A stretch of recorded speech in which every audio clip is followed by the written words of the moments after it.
Hello and good morning, Composition 2. Another holiday has passed and we have another one next Monday. It's just, it's a great time of the year for holidays, but that's about to end and we will be going into midterms, and then pretty much it's like a straight line to December and exams. So I hope you enjoyed Kechanjal, and that Hangul Day is a day for you to relax as well. I think I relaxed a little bit too much last weekend. I took a trip to Yasu and didn't do very much work, so I have a lot of things to do, including grading. So I'm behind, I'll be honest, on the grading stuff, so I'm gonna try and catch up this weekend and use my holiday to do some of that. So those of you who are wondering, about feedback from your assignments, I'm gonna get to that as soon as I can, okay? As soon as everything's recorded and uploaded and arranged for this week, I'm gonna get into the grading, okay?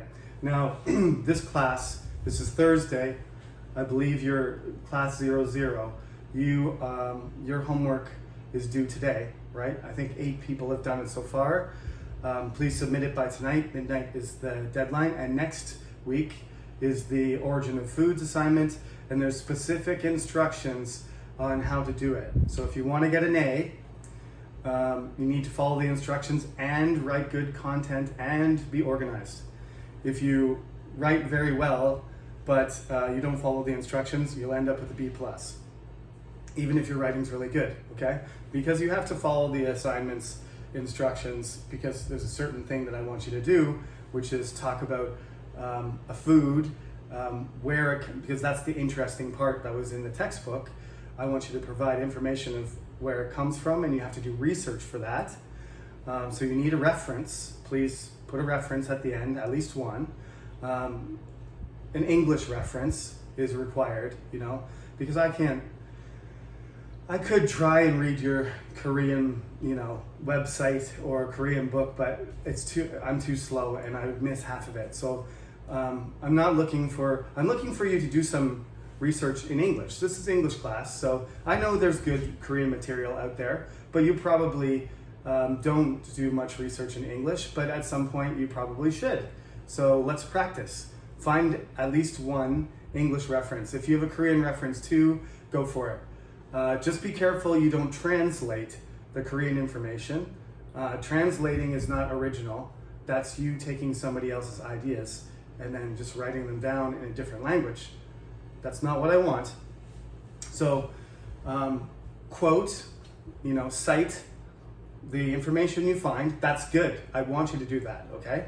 And then write your own analysis, write your own opinion, look at how things are related to each other, and make some judgments, right? The second part is supposed to be, is this food really a superfood? Are blueberries really that good for you? If that's what you want to talk about, you talk about the history of the blueberry. It's one of the native fruits of North America. There aren't very many because cold weather fruits are not that common. Most of our delicious fruits come from tropical areas. But blueberries and strawberries and cranberries are American fruits. And why do people love blueberries so much? Well, obviously, taste has something to do with it, but there's been marketing about, the nutrients in blueberries, right? All these antioxidants and stuff like that you get from blueberries, and that if you have a handful of blueberries, then your skin will look like you're 10 years younger, and it'll extend your life and protect you from disease. These things, it's marketing, okay?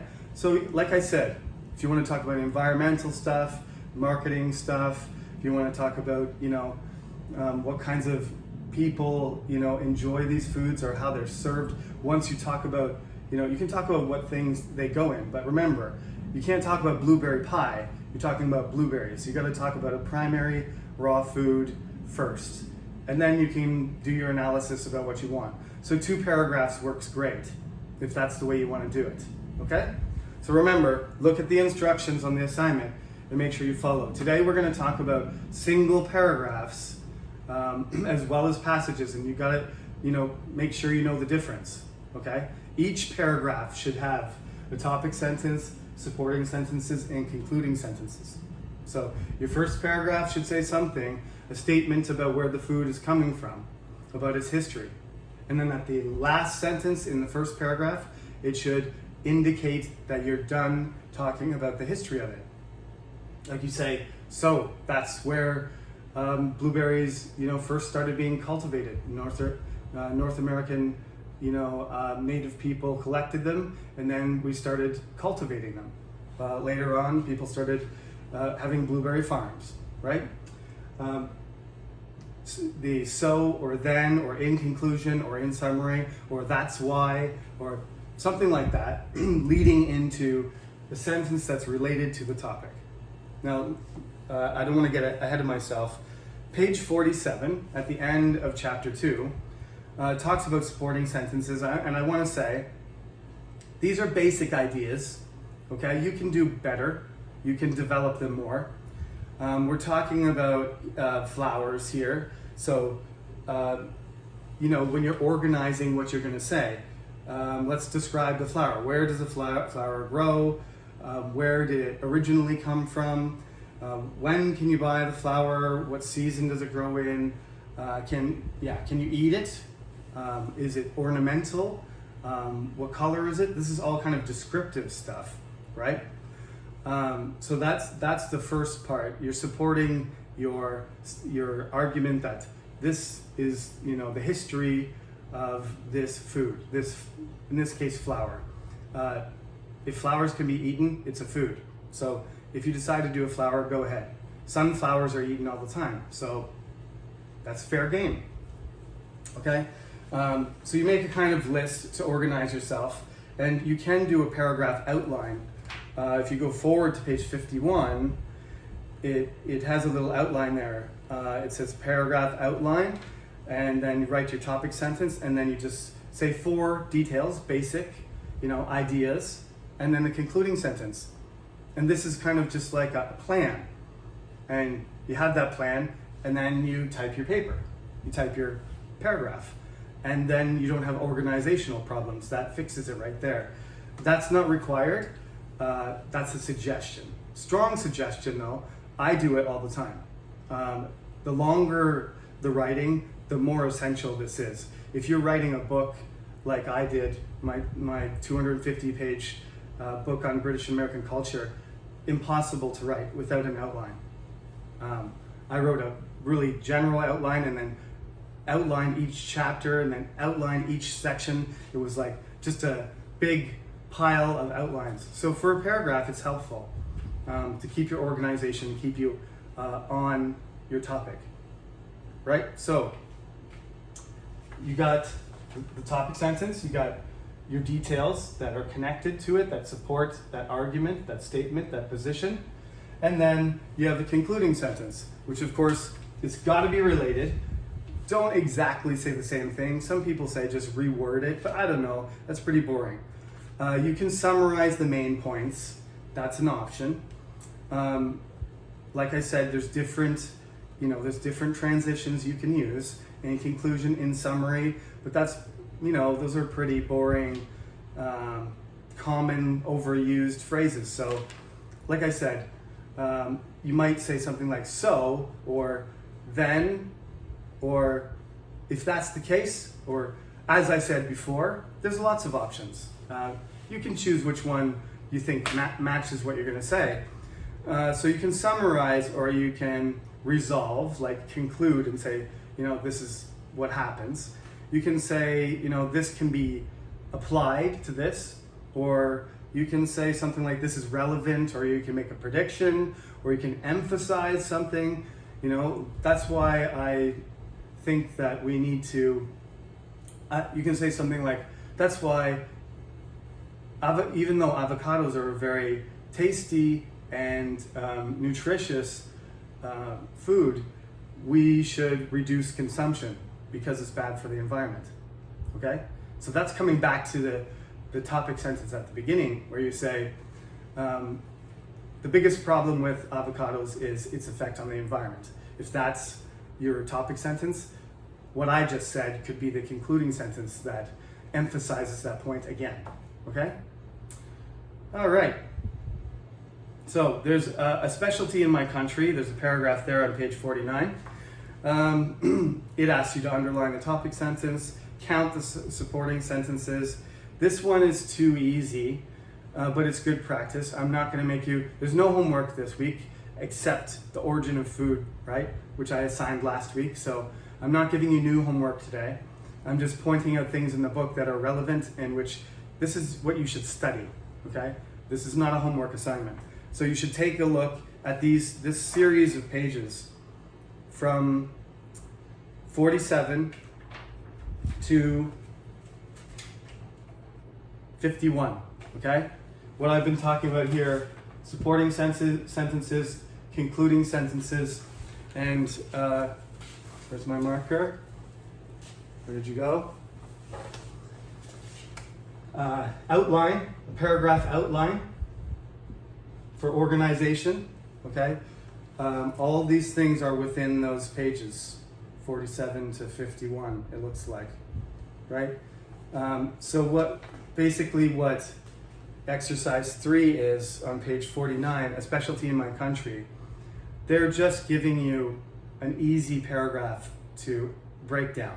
The structure is fine. The paragraph's not very good. The sentences are very weak.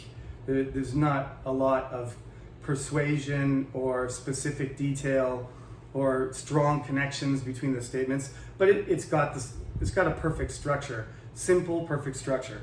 But the ezote flower is a special flower in my country. That's a weak concluding sentence, right?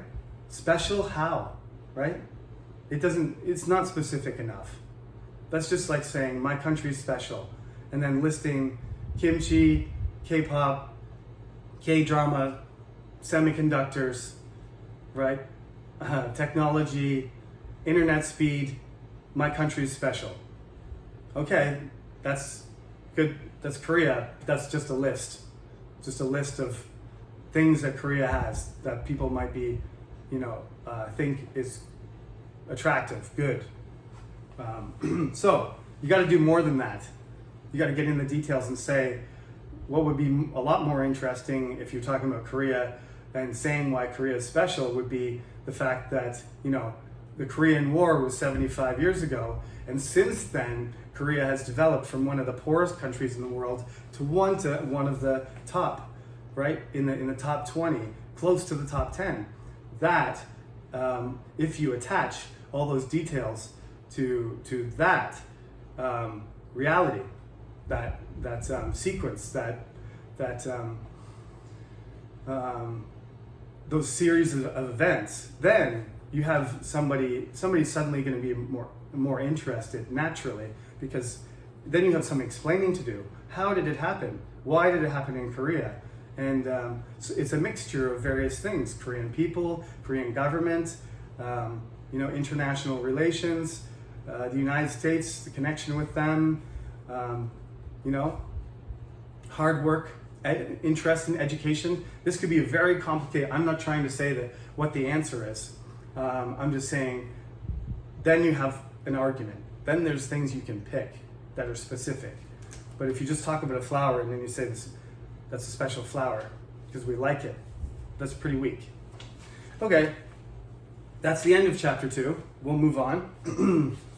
The next chapter is chapter 3, unit 3, as they call it. It's about celebrations and special days. I just called it festivals because that pretty much covers everything. I can't remember whether I assigned the origin of food or a writing assignment about festivals, but usually every other year I switch. So some composition students do their paper on this, but this semester we're doing origin of food. So I think this is a good topic too. Festivals. What is a festival and why do we do them? It's a good question. I mean, most people like festivals. Some people don't, but there's a whole, if you break down what a festival is, it can be meaningful to people in different ways. Not everybody enjoys a festival the same way, okay? But there are kind of elements of festivals that are important. And usually in class, we discuss this. I say, okay, to have a good festival, what do we need? And we brainstorm a list. But let's talk about this festival first, which I'm not that familiar with. It's called Tihar or Tahar, not sure there. I had a student correct me a while ago, but a student from Bangladesh knew the pronunciation, but I forget. Tihar or Tahar, Festival of Lights. So Tihar is one of the most important festivals for Hindus in Nepal. Nepal is a small country between India and China. It has a population of about 23 million people. Small country, but that's a huge population. Most of whom are Hindu. The Festival of Tihar, National Geographic is learning. Most of whom are Hindu, rather than saying Nepal is a Hindu country, because that's inaccurate. That's a much better way to qualify, right? Okay. The Festival of Tihar takes place in late autumn and lasts for 5 days. The festival is also called the Festival of Lights. There's a time when all the houses light oil lamps and the country is full of lights and decorations. During Tihar, the people worship different animals such as the crow, the dog, the cow, and so on. The people also worship their brothers and sisters and the goddess of wealth, Lakshmi. So it's a family event, but it's connected to animals, and they decorate everything. They decorate dogs and animals, cows, and crows are an important symbol. There's a whole bunch of sort of rituals and symbols that go along with it, and it's very traditional, right? So it's Nepalese. It's something that they practice because this is something that they feel is a part of Nepal's identity, right? So the biggest, most important festivals, especially with countries that have really long histories, often that's one of the reasons that they are celebrated is because it's been so long. We can't stop. We have to. It's our duty. It's our part of our history and who we are. So we have to celebrate these traditions, right? Chuseok and Solal are like that in Korea, and recently people are doing less of the traditional things, but there's still millions of people wearing the hanboks and doing the chesa and meeting their families and having traditional food and observing, the holiday in somewhat of a traditional sense. But some festivals are not traditional, obviously. Some of them are, new. There's rock music festivals, for example. That's not a very old practice. Getting older now, I'm 40, I guess, and we've been having rock festivals for probably, since the 60s and 50s, when the Beatles came over and stuff. A rock festival is different than a concert, though. It's many different bands playing. Sometimes there's more than one concert at the same time. There's stage number 1, there's stage number 2. People are staying over in tents. It's multiple days. That's a rock festival. Going to a concert is not a rock festival. A rock festival is when there's 10 different bands and there's 3 different stages, and you can spend several days enjoying it. I think there's one in Korea called Jisan Rock Festival. I've never been, but they know how to do it. They have they have foreign bands and Korean bands, and they do it for a few days, and people go there. They camp, and they go for 1 day or 2 or whatever. So, as you can see, decoration, costumes, music,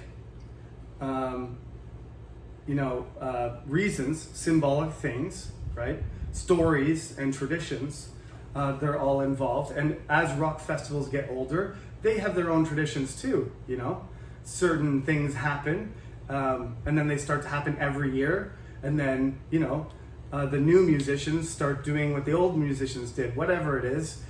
Maybe there's some sort of custom of singing the national anthem at the beginning, or giving a free song, or some of the bands playing together, just spontaneously doing things. These things start to become sort of rituals, and that adds to the festival. Some of the biggest, most impressive festivals in the world are like, Carnival in Brazil, where there's, it's originally sort of a religious, Catholic-oriented festival, but it's turned into this gigantic parade with a party, and and all of the dancing and the singing, and the rituals are still blended in there, but it's Brazil's thing now. It's a massive festival that's famous, and people identify with Brazilian costumes, dancing, style, singing, architecture, environments, food. Let's not forget food and drink. If you don't have food and something to drink, your festival is horrible. You gotta have, and if the food is particularly designed, it matches what the festival, like you're drinking the traditional drinks and eating the food that people for hundreds of years have been doing at the festival, like chuseok. If you're eating songpyeon and kalbijim, then you're doing that's chuseok. If you're in Canada and you're eating a turkey or a ham and you have mashed potatoes and gravy and all the other, pickled garlic and all the other things that we serve, sweet potato. I can't remember all of them. I haven't had it in a while, but you have the whole cranberry sauce. All of these things are they're not as old as we think. It only goes back to, the American Civil War, the turkey thing. It was Ulysses S. Grant, and before him, Abraham Lincoln, who started the trend. But anyway, that's 160 years of Thanksgiving tradition. So now the food, Thanksgiving food. If you went to somebody's house for Thanksgiving and they gave you cheeseburgers and French fries or pizza or chicken wings, you would be like, "What is this food? Are we watching the Super Bowl? Is this a Super Bowl party, or is this Thanksgiving dinner?" Yeah. So every festival has its elements, its costumes, its music, its location, its season, right? Sometimes there's a date involved. Maybe there was in the case of Oktoberfest, the greatest beer drinking festival in the world in Munich, which Koreans call München, I believe.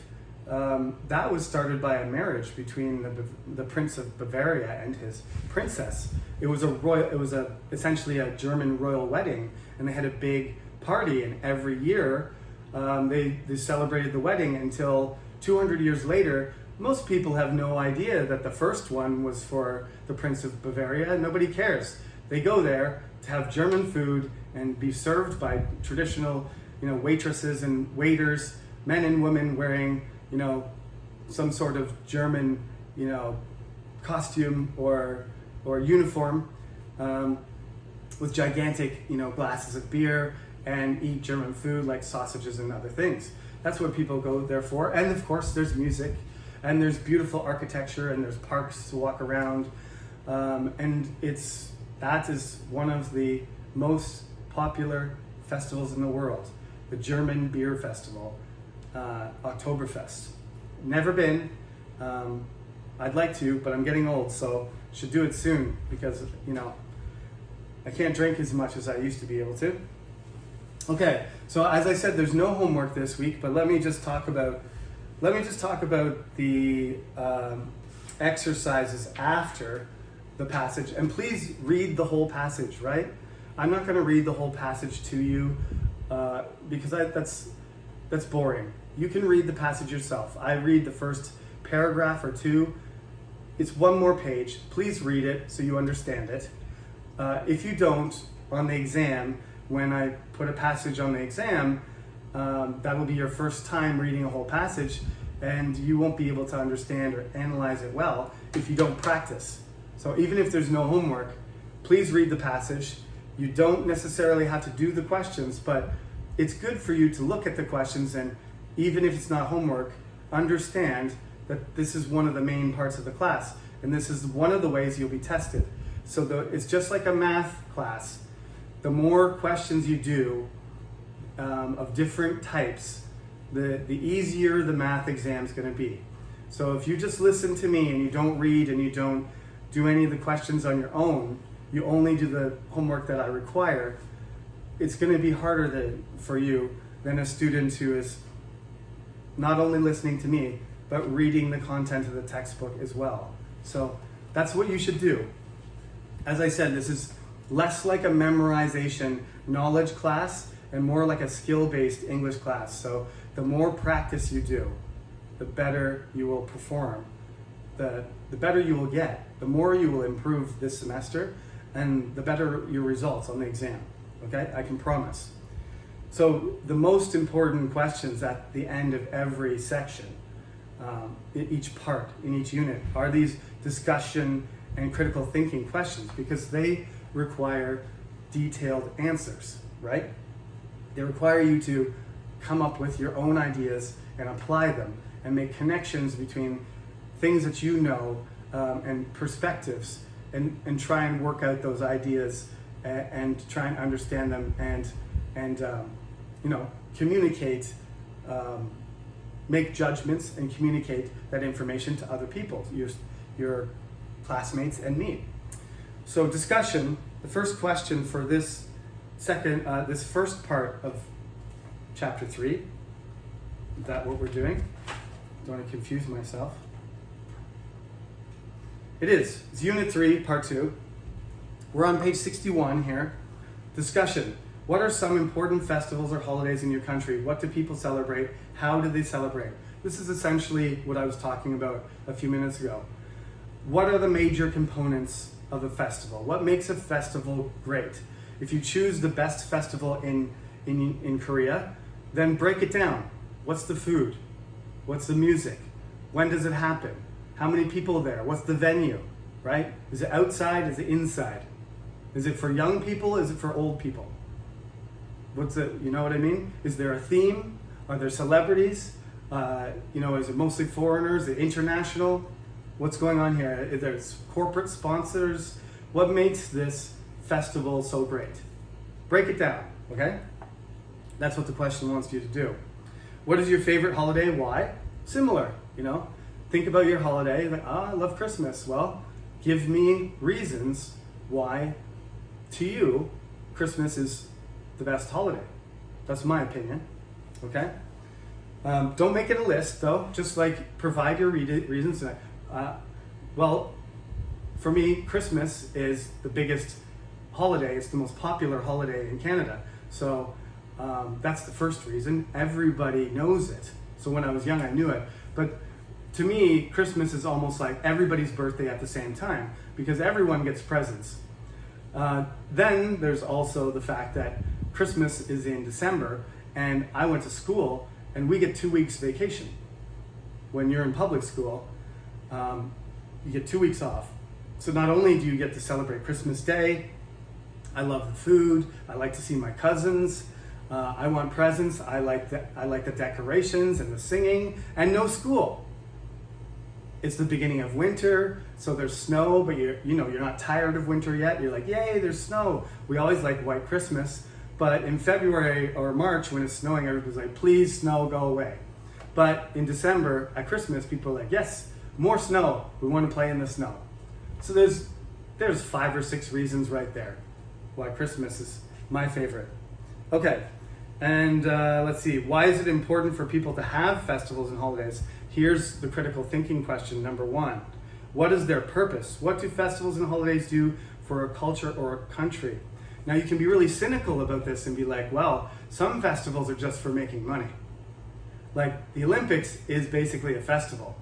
It promotes culture, it promotes reputation, it forms international bonds, it's a diplomatic effort, but it generates a lot of jobs, it costs a lot of money, but there's a lot of economics and investment and financial aspects to it. It's not just a festival for global peace. Countries do it because they want the advantages, the economic advantages, the global recognition, okay? So festivals can be like that too. Festivals can just some of them are created more for their economic or financial benefit than they are for the actual cultural benefit. So you can, critical thinking, criticize, look at it carefully. What is it really talking about, or what should it be talking about, or is there some tension there between those ideas? What do you think that lights and candles are important? Why do you think that lights and candles are important to many festivals and holidays? What are lights symbols of? That's something you have to kind of think about, maybe do a little research. Why do candles appear in so many different cultures? What does a candle symbolize, or what does it do? And then you have to, explain your critical approach. Well, a long time ago there was no electricity, so candles were, something you could use to keep back the darkness and enable you to do things even at night. It was a symbol, of warmth and family protection, ritual. It was a symbol, when you did things at night and you lit candles, it was kind of a demonstration of a kind of spectacle, like all the priests walking in a row, slowly holding candles and then placing their candles all together. So then there's a big glowing, tier of candles around a saint or something like that. So there's a lot of different complicated reasons for that. But that's the kind of thing you have to think about, and then you have to write not just one sentence for those. Some students wrote too little, but I'm looking for like a short paragraph, 4 or 5 sentences that really get into the issue and point out some specific things that you think are important to understand in the critical thinking section. Okay? So that's it for today. As I said, no homework. Good luck on your Origin of Food assignments. I'm looking forward to reading them. And that's it. Have a good weekend. I'll see you again next Thursday. And for the other class, I'll see you again the following Tuesday. Have a good day.